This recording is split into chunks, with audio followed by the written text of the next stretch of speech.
Welcome back to the channel. तो last class थी class 11th की अकाउंट्स, है ना।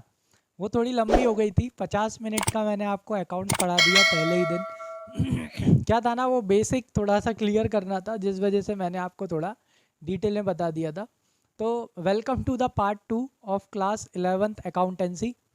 तो आज हम पार्ट 2 में डिस्कस करने जा रहे हैं वही सेम चैप्टर, अभी चैप्टर 1 ही है। अभी उसमें और भी बहुत सारी चीज़ें हैं और भी थ्योरी है जो अपन को पढ़ना है ना। तो चलो स्टार्ट करते हैं बिना कोई टाइम वेस्ट करे। चलो आ जाओ। तो आज हम क्या पढ़ेंगे, सबसे पहले पढ़ेंगे functions of accounting. Functions of accounting क्या होते हैं भाई, अकाउंटिंग का काम क्या होता है। सबसे पहला काम क्या होता है अकाउंटिंग का, maintain A systematic record of business. Accounting क्या काम करता है भाई, जितने भी ट्रांजैक्शन होते हैं ना, उन सभी ट्रांजैक्शंस के अकाउंट एक सिस्टमैटिक रिकॉर्ड मेंटेन करता है। अब ये सिस्टमैटिक रिकॉर्ड कैसे मेंटेन करता है, वो सारे के सारे transactions date wise, time wise, या अगर सिंपल शब्द में बोलें तो क्रोनोलॉजिकल ऑर्डर में वो सारे के सारे ट्रांजैक्शंस को एक सिस्टमैटिक ऑर्डर में रिकॉर्ड करता है। और भी सिस्टमैटिक ऑर्डर बताऊं? अच्छा, जैसे कि आप अपनी अलमारी में कपड़े जमाते हो ना भाई, शर्टें एक तरफ रखी हैं, पैंटें एक तरफ रखी हैं, जीन्स एक तरफ रखे हैं, है ना, रोज़ के कपड़े अलग रखे हैं। वैसे ही यहाँ पर भी अकाउंटिंग में जितने भी ट्रांजैक्शंस होते हैं उनको बिल्कुल सिस्टम से क्या करा जाता है, जमाया जाता है। पहले उनको रिकॉर्ड कर लिया जाता है, रिकॉर्ड करने के बाद में उनको बैंक के ट्रांजैक्शन अलग, कैश के ट्रांजैक्शन अलग, सेल्स के ट्रांजैक्शन अलग, परचेज के ट्रांजैक्शन अलग, एक्सपेंसेस के ट्रांजैक्शन अलग। ठीक है, तो एक प्रॉपर सिस्टम फॉलो करके सभी ट्रांजैक्शंस को सिस्टमेटिक ऑर्डर में वन बाय वन उन्हें क्या कर लिया जाता है, रिकॉर्ड करा जाता है। आ गई बात समझ में। और नॉर्मली रिकॉर्ड कैसे करते हैं, डेट वाइज, टाइम वाइज। चलो हो गए सिस्टमेटिकली रिकॉर्ड। सेकंड फिर क्या करते हैं, इन्हीं ट्रांजैक्शंस को सिस्टमेटिक तरीके से रिकॉर्ड करने के बाद अपन प्रिपेयर करते हैं फाइनेंशियल स्टेटमेंट्स। क्या प्रिपेयर करते हैं, फाइनेंशियल स्टेटमेंट। अब ये फाइनेंशियल स्टेटमेंट्स क्या होते हैं बेटा, जिसमें सबसे पहले कल भी मैंने आपको समझाया था समराइजिंग के टाइम पे, trading and profit and loss account, ये है आपका फाइनेंशियल स्टेटमेंट। ट्रेडिंग आपको भले ही समझ में ना आ रहा हो, लेकिन आपको इस अकाउंट से समझ में आ रहा होगा कि अकाउंट क्यों बनाते हैं, प्रॉफिट और लॉस कैलकुलेट करने के लिए। ठीक है, दूसरा आपका जो फाइनेंशियल स्टेटमेंट है वो क्या है भाई, बैलेंस शीट। ये भी मैंने आपको कल बताया था। बैलेंस शीट आपके बिजनेस की कौन सी पोजीशन बताती है बेटा, फाइनेंशियल पोजीशन। मैंने आपको बताया था ना, बैलेंस शीट में क्या क्या होता है, एसेट होती हैं और क्या होती हैं, लाइबिलिटी होती हैं। एसेट क्या होती है, जिन चीज़ों से पैसे आएंगे आज नहीं तो कल। जैसे जो बिजनेस के पास लैंड, बिल्डिंग, फर्नीचर, ये सब चीज़ें जो होती हैं, मशीनें, ये बिजनेस की क्या होती हैं, एसेट होती हैं। ठीक है, इनसे बिजनेस के पास आज नहीं तो कल अगर बेचेंगे तो क्या आएगा, पैसा आएगा। या ये कहूँ कि assets are the property which is acquired by the business और which are in the possession of the business, या वो प्रॉपर्टी जो किसकी होती हैं, बिजनेस की होती हैं। ठीक है, अब लाइबिलिटी क्या होती है, लाइबिलिटी वो होती है जिससे पैसा जाता है आज नहीं तो कल, वो लाइबिलिटी होती है। तो मैंने कल आपको बहुत अच्छे से समझाया था कि भाई जो आपकी एसेट हैं, अगर आपकी एसेट कैसी हैं, ज़्यादा, जिस चीज़ से पैसे आएंगे वो ज़्यादा हैं, और लाइबिलिटी कैसी है, कम, एसेट ज़्यादा और लाइबिलिटी कम, तो आपकी फाइनेंशियल पोजीशन कैसी होगी, अच्छी होगी। तो वो आपकी कौन बताती है भाई, बैलेंस शीट। ठीक है, और तीसरा भी आपका ये फाइनेंशियल स्टेटमेंट में ही आता है, जिसे बोला जाता है कैश फ्लो स्टेटमेंट। ये आप बनाना सीखेंगे 12th क्लास में, अभी 11th क्लास में ये आपको नहीं है। एक और होता है फंड फ्लो स्टेटमेंट। ठीक है, तो ये आपके फाइनेंशियल स्टेटमेंट्स होते हैं जिसमें आप पूरी सिस्टमेटिक रिकॉर्ड करने के बाद trading and profit and loss account बनाते हो, ये पता करने के लिए कि बिजनेस में प्रॉफिट हुआ है या बिजनेस में क्या हुआ है, लॉस हुआ है। और बैलेंस शीट बनाते हो अपने बिजनेस की क्या पता लगाने के लिए, फाइनेंशियल पोजीशन पता लगाने के लिए, आर्थिक स्थिति पता लगाने के लिए। ठीक है, चलो नेक्स्ट, थर्ड क्या फंक्शन होता है अकाउंटिंग का।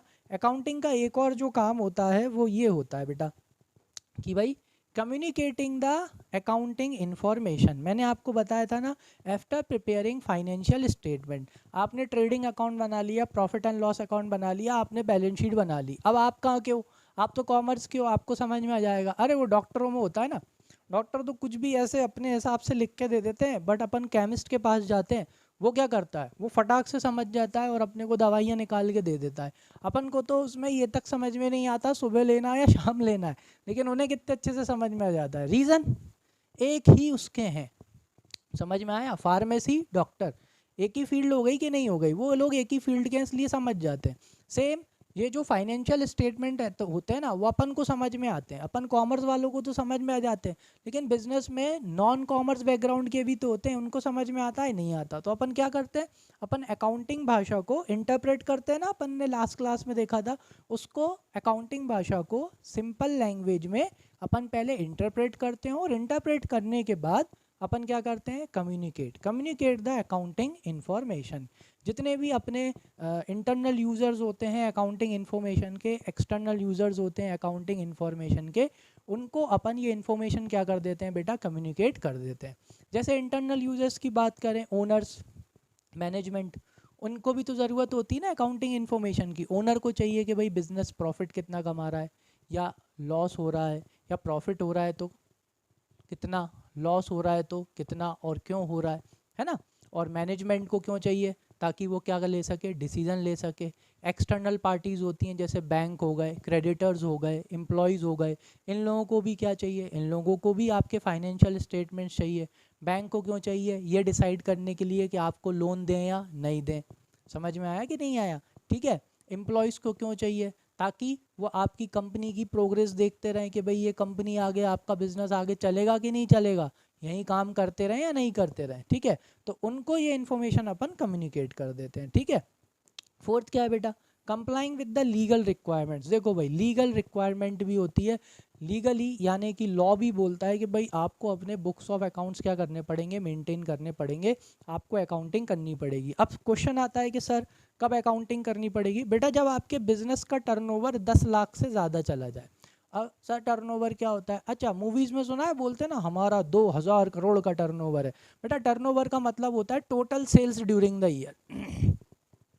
टर्नओवर का मतलब क्या हो गया, total sales during the year. भाई अगर आपका 10 लाख से ज़्यादा का टर्नओवर है तो it is mandatory to maintain the books of accounts. आपको अकाउंटिंग करनी पड़ेगी, आपको अपने बुक्स ऑफ अकाउंट्स क्या करने पड़ेंगे, मेंटेन करने पड़ेंगे। ठीक है, आ गई बात समझ में कि नहीं आ गई? और अगर आप प्रोफेशन में हो, तो अगर प्रोफेशन में आपकी 1,20,000 रुपये से ज़्यादा की अगर आपकी इनकम हुई है, तो भी आपको अपने बुक्स ऑफ अकाउंट्स क्या करने पड़ेंगे, मेंटेन करने पड़ेंगे। लेकिन अगर मैं आपको प्रैक्टिकली बताऊं तो इतने टर्नओवर तक ज़्यादा कुछ होता नहीं है।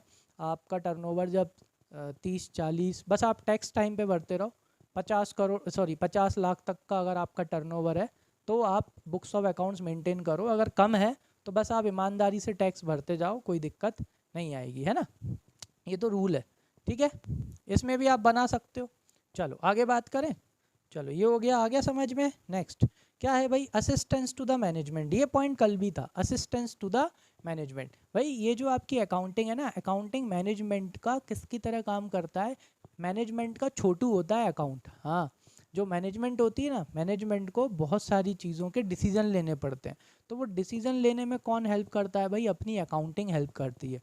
आ गई समझ में कि भाई अब जैसे मान लो कि बिज़नेस को एक्सपेंड करना है, अगर बिज़नेस को एक्सपेंड करना है तो उसके लिए क्या लगेगा, पैसा लगेगा। अब बिज़नेस पैसा कहाँ से लाएगा, या तो ओनर देगा, और अगर ओनर के पास पैसा नहीं होगा तो बिज़नेस या मैनेजमेंट को क्या लेना पड़ेगा बेटा, लोन लेना पड़ेगा। अब जब उनको लोन लेना पड़ेगा, क्या लेना पड़ेगा, जब उनको लोन लेना पड़ेगा तो लोन का क्या आएगा, लोन का इंटरेस्ट भी आएगा। तो अब मैनेजमेंट ये डिसीजन कैसे लेगी, अब मैनेजमेंट डिसीजन कैसे लेगी कि लोन लेना है या नहीं लेना? तो यहाँ पे मैनेजमेंट ये देखेगी कि भाई अपने बिजनेस की प्रॉफिटेबिलिटी कैसी है, क्या देखेगी, प्रॉफिटेबिलिटी। और अपने बिजनेस की प्रॉफिटेबिलिटी बेटा उनको कहाँ से पता चलेगा, प्रॉफिट एंड लॉस अकाउंट से पता चलेगा, है कि नहीं।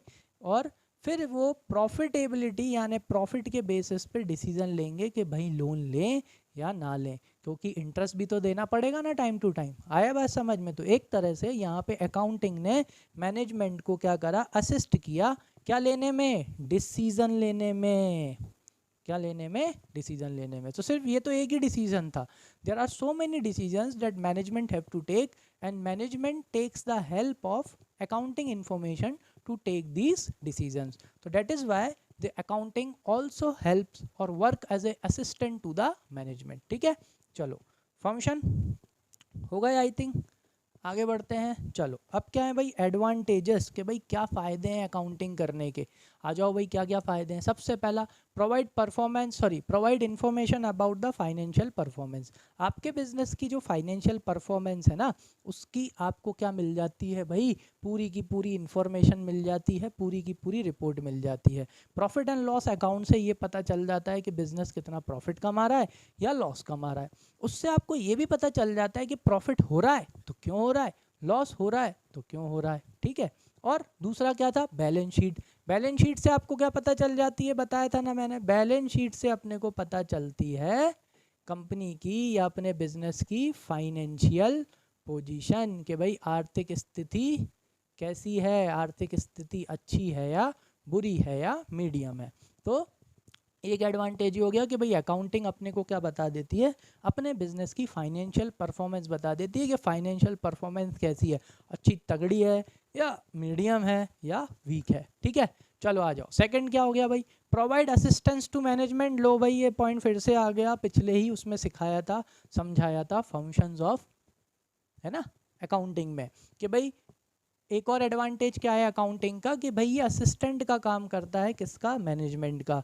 बहुत सारे इंपॉर्टेंट डिसीजंस होते हैं, whether to expand the business और not, whether to take the loan और not, whether to purchase a new asset और नॉट, है ना, नई मशीन खरीदनी है बड़ी महंगी तो ले सकते हैं या नहीं ले सकते, दूसरी जगह बिजनेस खोलना है, खोल सकते हैं या नहीं खोल सकते, है ना, कोई नया बिजनेस स्टार्ट करना है, कर सकते हैं या नहीं कर सकते। ऐसे बहुत सारे डिसीजंस होते हैं जो लेने में कौन मदद करता है भाई, अपना अकाउंटिंग मदद करता है, किसकी, मैनेजमेंट की। ठीक है, चलो तीसरा फायदा क्या है अकाउंटिंग करने का, फैसिलिटेट कंपैरेटिव स्टडी।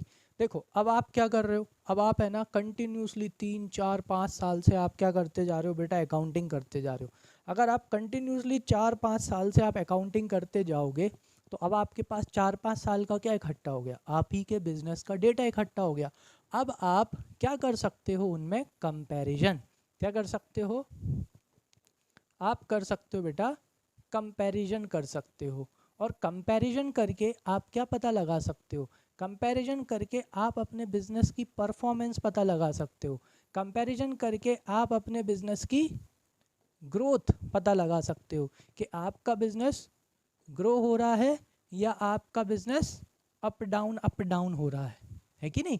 जैसे अपन क्या करें, अगर अपन पिछले 3 4 साल की अपनी मार्कशीट ले लें और उन मार्कशीट को लेके अपने परसेंटेज देखें, सिर्फ एक ही चीज़, तो परसेंटेज देख के क्या पता चल जाएगा, अगर आपके परसेंटेज बढ़ रहे हैं, कंसिस्टेंटली बढ़ रहे हैं, इसका मतलब क्या हो रहा है, आप ग्रो कर रहे हो, आप डेवलप हो रहे हो, है कि नहीं। सेम विथ क्या होता है, बिजनेस होता है। आपने बिजनेस के पिछले 3 4 साल का डेटा ले लिया, जैसे आपने 23 का ले लिया, 24 का ले लिया, 25 का डेटा ले लिया। अब आप इन डेटा को एक साथ रख के आप कंपेयर कर सकते हो, किसको, मान के चलो आप सेल को कंपेयर कर सकते हो, है कि नहीं, है ना, सेल को कंपेयर कर सकते हो। या मेन चीज़ अपन क्या ले लें बेटा, प्रॉफिट। आप किसको कंपेयर कर सकते हो भाई, प्रॉफिट को कंपेयर कर सकते हो कि भाई प्रॉफिट क्या हो रहा है, बढ़ रहा है, घट रहा है, क्या हो रहा है कि नहीं। तो मतलब कि एक और एडवांटेज अकाउंटिंग का क्या हो गया कि भाई अकाउंटिंग अपनी परफॉर्मेंस क्या है ना, सॉरी, कंपेयर करके अपन अपनी परफॉर्मेंस को पता कर सकते हैं। चलो आ जाओ, फोर्थ क्या है, रिप्लेस मेमोरी। अब बेटा क्या है ना, बिजनेस में तो इतने सारे ट्रांजैक्शन होते हैं, है कि नहीं। मैंने आपको फर्स्ट क्लास में सिखाया था ट्रांजैक्शन कैसे होते हैं, कैश ट्रांजैक्शन भी होते हैं और क्रेडिट ट्रांजैक्शन भी होते हैं। चलो कैश ट्रांजैक्शन तो क्या है, सामने वाला आया, पैसे दिए, ख़त्म, है ना। अच्छा मान के चलो कि तुम्हारी ग्रोसरी स्टोर है, ग्रोसरी स्टोर समझते हो ना, सामान मिलता है, चावल आटा दाल, वो आपका अच्छा बढ़िया काम है, ठीक है। अब मान के चलो कि आपका एक लोकेलिटी में बहुत पुराना बिजनेस है, ठीक, तो बेटा लोकलिटी में क्या होता है ना, जान पहचान हो जाती है, और जैसे ही जान पहचान हो जाती है तो सामने वाला आपसे क्या मांगने लगता है, क्रेडिट। और अगर बिजनेस चलाना है तो 10 15 20%, बल्कि बड़े बड़े बिजनेसेस में तो 30 40% काम काय पे होते हैं, क्रेडिट पे होते हैं। ठीक है, अब तुम्हारे यहाँ पे रोज के ये मान के चलो अगर 10 कस्टमर आ रहे हैं, कितने आ रहे हैं, 10 कस्टमर, और उसमें से अगर रोज के 2 जान पहचान के कस्टमर हैं जिनका खाता चलता है, पता है ना, कहते हैं ना अरे हमारा तो यहाँ खाता चलता है लिखवा दो, मतलब क्या हुआ कि इतने सारे लोग अगर आएंगे और अगर आप अकाउंटिंग नहीं करोगे, रोज के 2 लोग अगर आपसे उधारी करके जा रहे हैं तो 30 दिन के कितने हो गए, 60 हो गए कि नहीं हो गए, है ना। चलो 60 लोगों को हटा देते हैं, इनके भी आप, मैं तो कह रहा हूँ इसका भी आप मुश्किल से 20 पीपल ले लो, क्या आपको 20 लोगों से कितना पैसा लेना है याद रहेगा, नहीं रहेगा ना। तो बस एक और जो फ़ायदा है अकाउंटिंग का वो क्या है भाई, रिप्लेसेस मेमोरी। समझ में आ गया, अब रिप्लेसेस मेमोरी याद रखने की ज़रूरत ही नहीं है, आपने पूरा सिस्टमेटिक रिकॉर्डिंग की है। तो भाई जैसे मान के चलो कि कौन आया भाई, राजू आया, तो राजू का भाई कितना बकाया बचा है, सीधा राजू का अकाउंट उठाएंगे, देख लेंगे और पता चल जाएगा, तो याद रखने की ज़रूरत ही नहीं। ठीक है, आ जाओ। पांचवी क्या हेल्प करता है भाई, क्या एडवांटेज है, helps in settlement of tax liability. हाँ जी भाई, काय में हेल्प करता है, टैक्स लाइबिलिटी को सेटल करने में हेल्प करता है। अच्छा जीएसटी सुना होगा, सुना है किसी ने बेटा जीएसटी, क्या होता है, जीएसटी, जी स्टैंड्स फॉर, साथ में बोलो goods, S stands for service, और T stands for tax, goods and service tax, यानी आप सभी गुड्स पे सभी सर्विसेज पे क्या देना पड़ता है भाई, टैक्स देना पड़ता है अपन को, है कि नहीं। चलो बहुत ही सिंपल तरीके से मैं आपको समझाता हूँ। अगर अपन सेलर हैं, कौन है अपन, अगर अपन सेलर हैं तो अपन कस्टमर से क्या लेते हैं, जीएसटी लेते हैं। ठीक है, आपने अगर कभी ध्यान से अपने अपने मोबाइल का ना बिल उठा के देखना, उस बिल में लिखा होगा नीचे उन्होंने जीएसटी ऐड कर रखा होगा। ठीक है, अभी आप इनपुट आउटपुट मत देखना, आप तो बस ये देख लेना सीजीएसटी या एसजीएसटी करके आपके बिल के नीचे उन्होंने क्या ऐड कर रखा होगा, टैक्स ऐड कर रखा होगा, है कि नहीं। तो अब ये क्या होता है, मान के चलो कि आप हो वो मोबाइल वाले, आप मोबाइल बेचते हो, तो जब आप मोबाइल बेचोगे आप सामने को जीएसटी वाला बिल बना के दोगे, ठीक है, और उसमें बिल में आप जीएसटी ऐड करके उतना पैसा आप सामने वाले से लोगे, ले लिया। अब वो उतना जो आपने टैक्स का पैसा लिया, मान के चलो अपन एक सिर्फ एग्जांपल ले रहे हैं कि 20,000 का मोबाइल है, कितने हज़ार का मोबाइल है, 20,000 का। ठीक है, अभी अपन बस एक एग्जांपल के तौर पे ले रहे हैं, एक्चुअल जीएसटी रेट अपन यहाँ पे नहीं ले रहे। अब 20,000 का मोबाइल है, मान के चलते हैं कि इस 20,000 के मोबाइल में 2,000 रुपये किसके हैं, जीएसटी के हैं। ठीक है, तो टोटल इस मोबाइल की कीमत कितनी हो गई बेटा, 22,000 रुपये। तो अपन कस्टमर से कितने रुपए लेंगे, 22,000 रुपये लेंगे, और ये जो 2,000 रुपये जो अपन ने जीएसटी के नाम से कलेक्ट करें, क्या ये अपने हैं, नहीं, ये किसके हैं बेटा, गवर्नमेंट के, किसके हैं। तो ये अपन कस्टमर से लेके किसको भरते हैं, ये अपन गवर्नमेंट को भरते हैं, इसलिए इसे इनडायरेक्ट टैक्स भी बोला जाता है। चलो अभी वहाँ नहीं जा रहे अपन, इतना ही रुकते हैं। ठीक है, तो ये जो 2,000 रुपये अपन को किसको भरने, गवर्नमेंट के। ऐसे दिन के कितने मोबाइल बेचेंगे, है ना, दिन के इतने सारे मोबाइल बेचेंगे तो कैसे याद रहेगा, नहीं रहेगा ना। यहीं पे अपनी अकाउंटिंग हेल्प करता है, अपन बढ़िया सबकी अकाउंटिंग कर रहे हैं, अपन बढ़िया सबकी सेल लिखते जा रहे हैं, तो सबके साथ साथ अपन ये भी लिखते जा रहे हैं कि भाई अपने पास कितना गवर्नमेंट का जीएसटी इकट्ठा होता जा रहा है। ठीक है, और जैसे ही टैक्स भरने का टाइम आएगा, बढ़िया अकाउंटिंग अपनी बुक्स ऑफ अकाउंट्स में देखेंगे कि भाई कितना जीएसटी हो गया, पैसे इकट्ठे करेंगे, गवर्नमेंट को क्या कर देंगे, जमा कर देंगे, देखो फ़ायदा ही फ़ायदा। तो ये एक और फ़ायदा हो गया, help in settlement of tax liability, इसलिए यहाँ लाइबिलिटी लिखा है। टैक्स अपनी क्या होती है बेटा, लाइबिलिटी होती है, क्योंकि ये पैसा अपने को किसको जमा करना होता है, गवर्नमेंट को, और लाइबिलिटी मतलब जिस चीज़ से पैसा जाता है आज नहीं तो कल। इतनी सी चीज़ याद रख लेना लाइबिलिटी में, कि लाइबिलिटी वो होती है जिस चीज़ से पैसा जाता है आज नहीं तो कल, ख़त्म बात। आ जाओ, देन क्या सिक्स्थ क्या advantage, helpful in raising loan. अगर आपने है ना अच्छे से बुक्स ऑफ अकाउंट्स मेंटेन करे हैं, आप अच्छे से अकाउंटिंग करते हो, और अगर आपकी अकाउंटिंग को कौन ने ऑडिट कर रखा है, सीए ने, अगर आप अच्छे से अकाउंट्स मेंटेन करते हो, है ना, समझना, अगर आपने अच्छे से अकाउंट्स मेंटेन करे हैं और इन अकाउंट्स को कौन ने ऑडिट किया है? बकायदा सीए ने ऑडिट किया है। मतलब सीए ने उनको चेक करके बढ़िया उन पे साइन, जैसे टीचर साइन कर देती ना होमवर्क कि भैया एकदम बढ़िया चकाचक, सेम वही तुमने अकाउंट्स मेंटेन करे, तुमने बढ़िया सीए से अपने अकाउंट्स को क्या कर लिया, ऑडिट करा ली, और सीए ने भी बढ़िया चकाचक बोल दिया कि भाई बढ़िया अकाउंट्स हैं इनके, सारे रूल्स रेगुलेशन फॉलो करके बनाए हैं। अब अगर तुम कहाँ जाते हो, अगर तुम बैंक जाते हो ना बेटा लोन लेने, क्या लेने, अगर तुम बैंक जाओगे लोन लेने, बैंक वाले बोलेंगे भाई हम तुम्हें क्यों लोन दें, है कि नहीं? तो बस यहीं पे तुम्हारे पास क्या है, बुक्स ऑफ अकाउंट्स। बढ़िया अपने बुक्स ऑफ अकाउंट्स दिखाना, बताना देखो भाई सीए से ऑडिटेड हैं हमारे बुक्स, ठीक है, उनने बोला है। तो बस ये यहाँ पे तुम्हारे बुक्स ऑफ अकाउंट्स देखेंगे, तुम्हारे बिजनेस का प्रॉफिट देखेंगे, ठीक है, तुम्हारे बिजनेस की फाइनेंशियल पोजीशन देखेंगे, काय से, बैलेंस शीट से। और ये अगर सब बढ़िया हुई तो आपको बड़े आसानी से क्या मिल जाएगा, लोन मिल जाएगा, ठीक है। चलो सेवन्थ क्या एडवांटेज है भाई, एविडेंस इन द कोर्ट्स। यही सेम चीज़, अगर आप अच्छे से बुक्स ऑफ अकाउंट्स मेंटेन करते हो, और अगर आपके बुक्स ऑफ अकाउंट्स को सीए यानी चार्टर्ड अकाउंटेंट ने ऑडिट किया है, ठीक है, और आप बिल्कुल सारे रूल्स एंड रेगुलेशंस फॉलो करके अगर आप अकाउंटिंग करते हो, तो आपके जो बुक्स ऑफ अकाउंट्स हैं उन्हें कोर्ट में एविडेंस के तौर पे भी क्या किया जाता है, यूज़ किया जाता है। अगर आपको याद हो तो जब भी आप कोई चीज़ खरीदते हो तो उसका बिल मिलता है, ठीक है। एक्चुअल में जो वो बिल है ना बेटा, वो बिल एविडेंस है, काय का एविडेंस है, वो सबूत है कि आप उस चीज़ के कौन हो, मालिक हो। आया समझ में? अच्छा एक सिंपल सी चीज़ बताता हूँ, मूवी देखी होगी ना रेड, अगर रेड देखी हो, और अगर नहीं देखी हो तो मैं उसमें बताता हूँ, या किसी ना किसी मूवी में आपने रेड तो देखी होगी। जब रेड होती है ना तो सोना जब्त कर लेते हैं। क्यों जब्त कर लेते हैं? उसके पीछे का रीज़न होता है कि उस सोने का उनके पास क्या नहीं होता, बिल नहीं होता। और बिल काय का काम करता है बेटा, एविडेंस का। तो जब आप अच्छे से अकाउंटिंग करोगे, आप सारे बिल, सारे बाउचर, सब कुछ आप मेंटेन करोगे, तो आपके बुक्स ऑफ अकाउंट्स काय का काम करेगा, एविडेंस का। मतलब कोर्ट में अगर कभी चले जाओ, कभी फंस जाओ, तो आपके बुक्स ऑफ अकाउंट्स एविडेंस का काम करके आपको बचा सकते हैं। चलो एक और फ़ायदा, एट्थ क्या देखते हैं भाई, helps in sale of business. भाई आपके जो बुक्स ऑफ अकाउंट्स है ना, वो आपकी मदद करते हैं जब आप बिज़नेस को क्या करते हो, सेल, ठीक है।